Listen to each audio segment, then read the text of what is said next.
YouTube. It's Leap here. I am here to talk about different types of student loans, specifically for dental school, dental student loans. And I know I'm going to be posting this on my school page, so some of my classmates might be watching this as opposed to my normal group of pre-dental students who normally watch my videos. But I just wanted to talk a little bit about the different types of student loans. I'm not going to be talking about like repayment options or anything like that, but my class has had a lot of questions about this, so I'm sure everyone entering dental school is probably going to have these kinds of questions. And I'm also specifically going to be talking about University of Maryland, but some of these things apply for other schools as well. So I want to talk about the types of student loans and what you need to do in order to apply for those loans. So what I'm going to be showing you guys today is specific to University of Maryland. That's because that's the only information that I have access to. But these student loans are on the financial aid, student financial aid website. So it should be applicable towards other dental schools.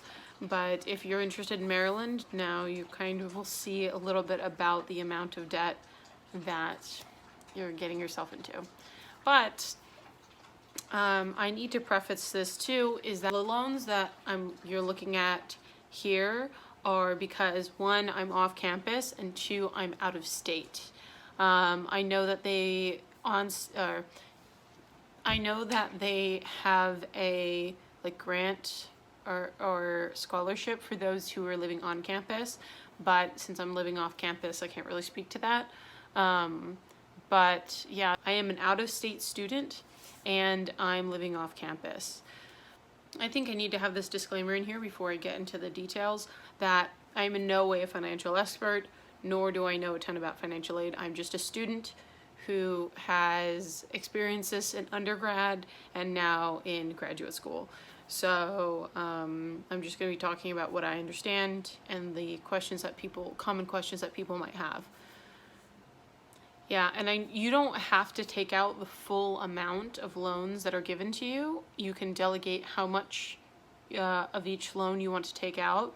So you don't have to take out this full amount. This is just what's offered to you. And I'm not gonna be here to talk about how much you take out in loans or how you go about spending that money. I think that's one of the things that people get nervous about talking about finances and debt, because there's going to be a ton of people in the comments talking about how much loans you should be taking out, how you should be spending your money, and if you leave those comments, I'm just going to delete them because I just don't want to hear it. I am here to give you information. I don't want to debate this. I'm sorry, but I'm just trying to say this already just in case. I'm just saying this already because I know that they're going to come. I've had people talk about this on a couple of my other videos or personally message me about it. So yeah, I just don't want to get into it here. Please keep our comment section open to discussion, but be polite and courteous to everybody in the comments. So anyway, I'm gonna get started on that. So the different types of student loans, at least that are offered to you. Well, actually, let me just start with, I'm gonna post right here. I'm gonna try to make it a little bit bigger. Maybe I'll cover my face, I don't know. But I'm gonna show you the amount of debt for 1 year of dental school at University of Maryland School of Dentistry.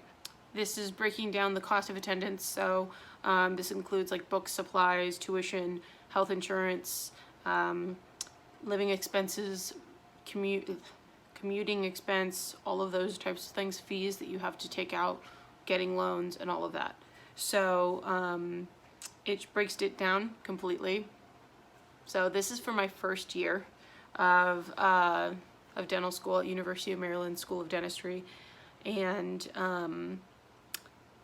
hopefully the thing about University of Maryland is that they allow you to get in-state tuition after the first year.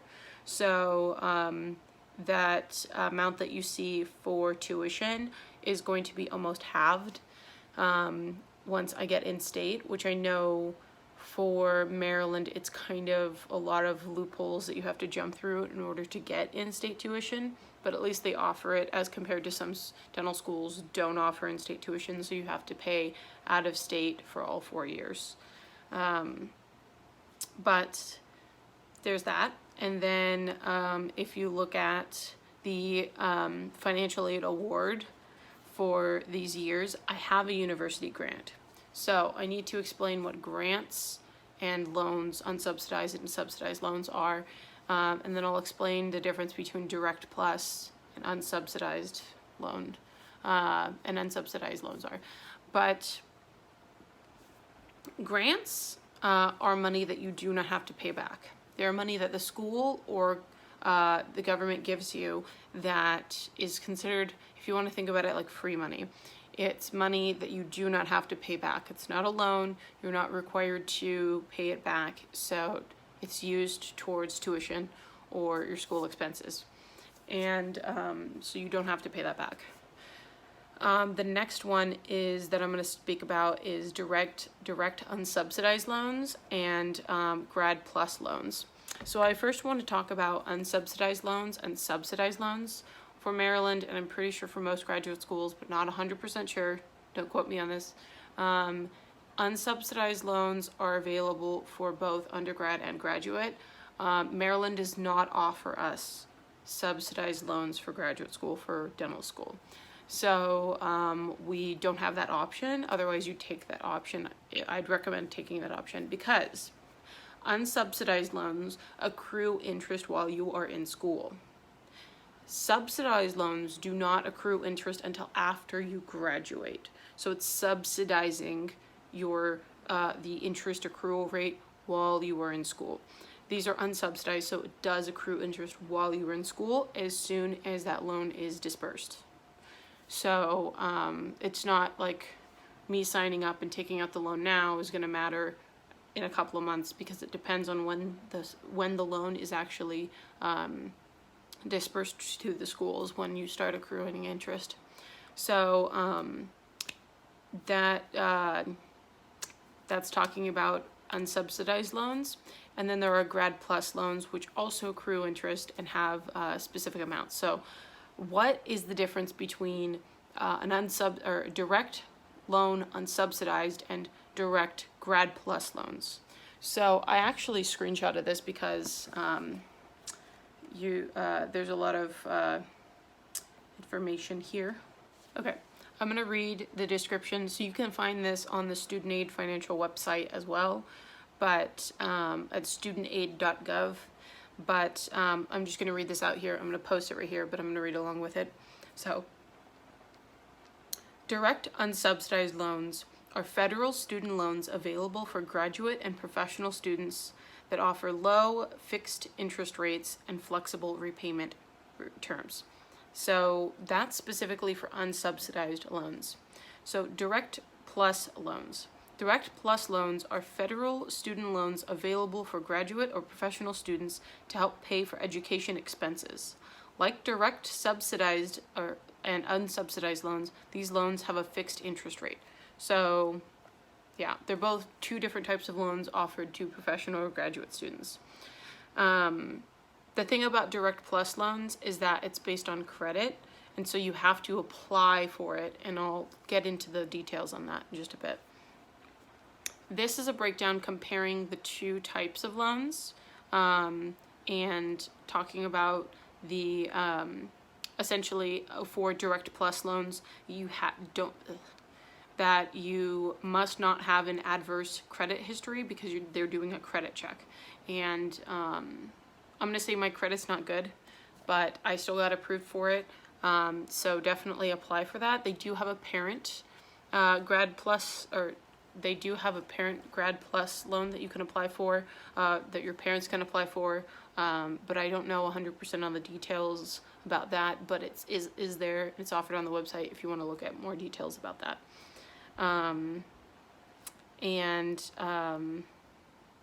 Yeah, if you notice that it says that interest is charged on both of these loans during all periods. So essentially it accrues interest during your time in school. This is essentially just reiterating that.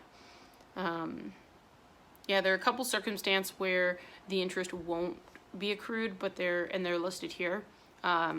If you qualify for either of those, you can contact your financial aid advisor or the school financial aid and talk to them a little bit more about that.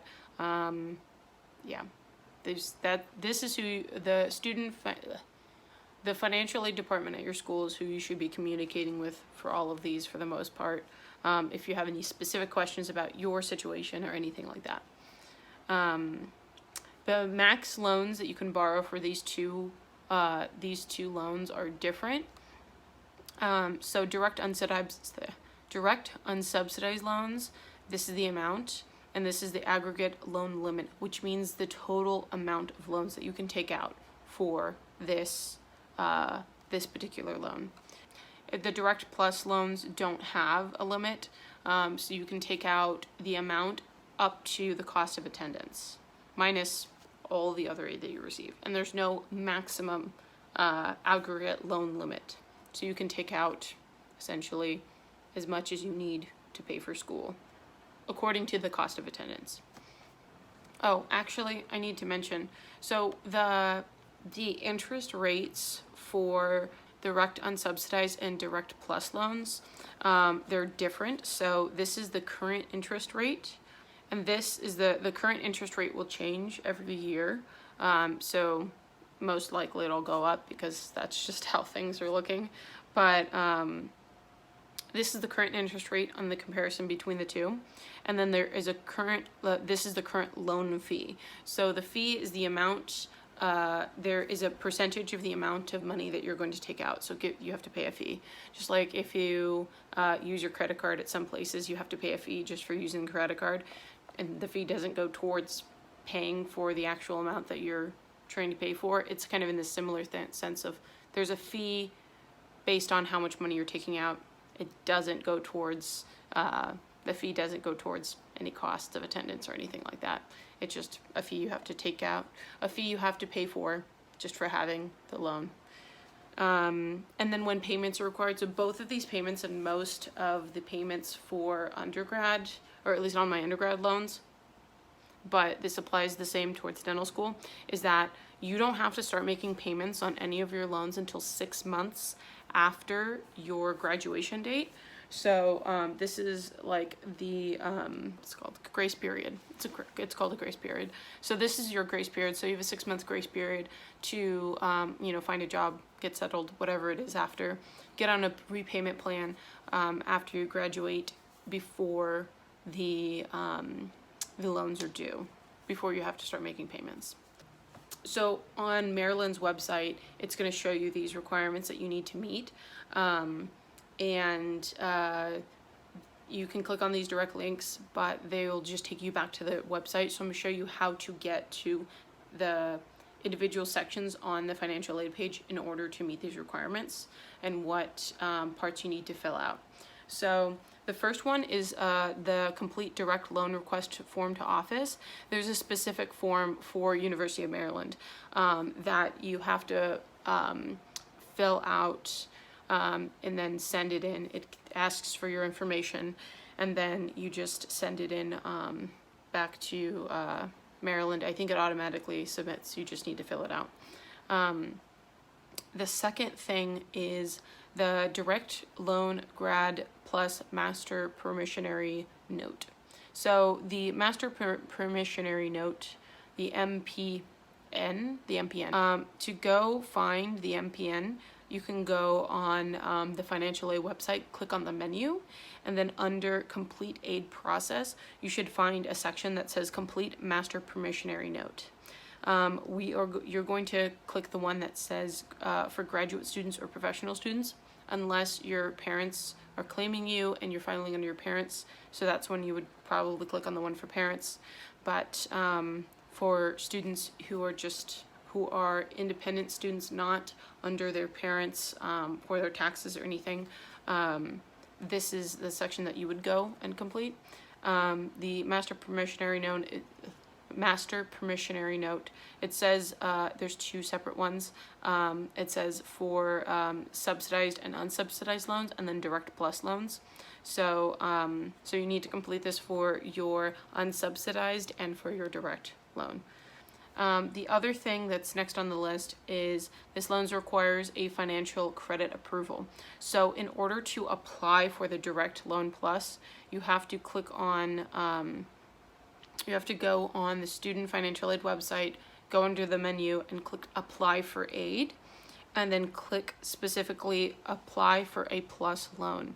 That will take you to a website that'll show like this, and you're going to click on I am a graduate or professional student and fill out the grad plus loan. And then there is entrance counseling for both the direct grad plus and the direct loan, which is for your unsubsidized loan. There are entrance counseling needed for both of those, and where you can find that on the website is under complete aid process, and then click complete entrance counseling. And when you click on complete entrance counseling, you'll be able to select that I'm a graduate student, and then go through the process of the questions that they'll ask you there. And that is all the requirements that are needed for Maryland for applying for these loans. There's one last thing, is to make sure that you go and click accept award offer at the top here, and then select how much money that you're going to take out. So you need to complete these counseling things whether or not you take out the full amount that's offered. And you still need to accept the awards offer, accept the award offers, and state how much of each loan that you're going to take out. I would recommend applying or taking out as much of your unsubsidized loan first, and then your grad plus loan, because your unsubsidized loan will run out first, because there is an aggregate loan maximum amount that you can take out. And also the fees and the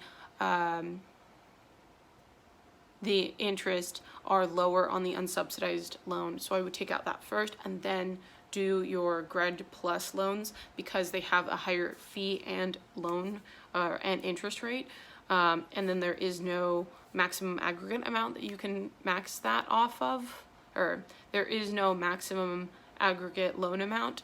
So you can continue using that if you need to. And you're not limited on how much you can take out. So first use up the unsubsidized loans and then take out for the grad plus. That's my recommendation. But as I said, I'm not a financial aid officer or anything like that. I don't know a ton about financial aid just as a student. But that's my recommendation, especially because grad plus loans you have to apply with credit. But that's that. I'm gonna post the rest of the breakdown of you know, for fall and spring that it shows me, and then the breakdown of the loans and the amounts that are offered specifically for each semester, just the information that you're given on the SURF's website, which is the website for all of your student account information at University of Maryland School of Dentistry. Anyway, if you guys have any specific questions, feel free to shoot me a DM on Instagram at thinkingindental, and I will see you guys in the next video. All right, bye.